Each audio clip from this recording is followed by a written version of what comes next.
Λοιπόν, τι με είδες, Μπράντον? Βασικά είναι δύσκολο αυτό που θέλω να σου πω. Αυτό για σένα.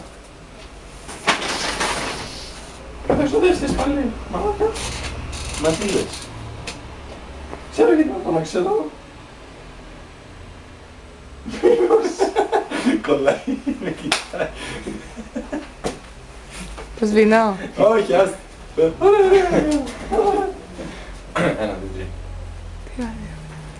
Ωραία, ωραία. Λοιπόν, Μπράντον. Μπράντον σου είπα. Όχι Μπράντον. Τι με ήθελες Μπράντον? Τον τόνο. Δώστε μου.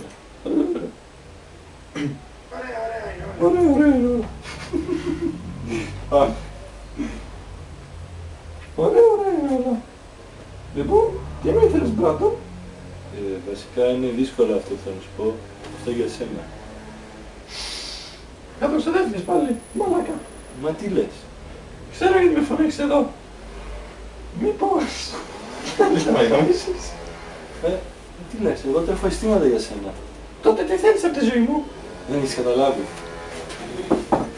Μπορεί να γαμάω την Κέλλη, μπορεί να γαμάω και τη μάνα σου, αλλά μόνο εσένα έχω στο μυαλό μου. Ξέρω ότι κάτι παίζει με σένα και το Steve, αλλά το γράφω στα αρχίδια μου το σκατομαμότρες το παίζει κάνει. Ήρθε καιρός λοιπόν και εγώ να σε γαμίσω. Θέλω να πιάσω τα τρυφερά σου φυσόπαλα και να γεμίσω την κολλάλη σου με κρέας. Δεν νομίζω να σε παρθένω, έτσι. Τελικά είσαι για πολύ μαλάκας.